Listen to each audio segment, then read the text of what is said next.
আসসালামু আলাইকুম। বার্তার নির্যাসে আপনাদের সকলকে স্বাগত। এভিন কারাগারে ইসরায়েলের হামলায় নিহত মানুষের সংখ্যা ৭১। ইরান ইরানের রাজধানী তেহরানে অবস্থিত এভিন কারাগারে ২৩ জুন ইসরায়েলের হামলায় নিহত মানুষের সংখ্যা ৭১ জন।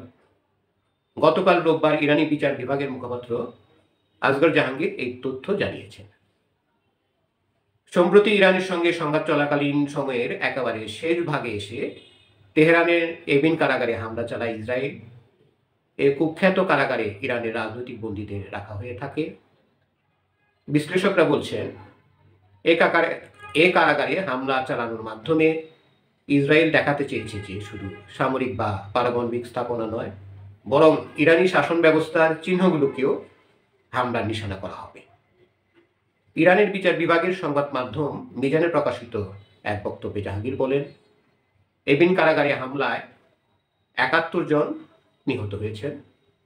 তাদের মধ্যে ছিলেন প্রশাসনিক কর্মী, সামরিক প্রশিক্ষণ নেওয়া তরুণ, বন্দীদের দেখতে আসা পরিবারের সদস্য ও কারাগারের আশপাশে বসবাসকারী মানুষেরা। এর আগে জাহাঙ্গীর বলেছিলেন, হামলায় এভিন কারাগারের প্রশাসনিক ভবনের একটি অংশ আংশিক ক্ষতিগ্রস্ত হয়েছে এবং কিছু মানুষ হতাহত হয়েছেন। বিচার বিভাগ জানিয়েছে, বেঁচে থাকা বন্দীদের তেহরানের প্রদেশের অন্যান্য কারাগারে সরিয়ে নেওয়া হয়েছে। প্রিয় দর্শক, যারা এখনো আমাদের চ্যানেলটি সাবস্ক্রাইব করেননি, অনুগ্রহ করে সাবস্ক্রাইব করে নেবেন এবং আমাদের সাথে থাকবেন।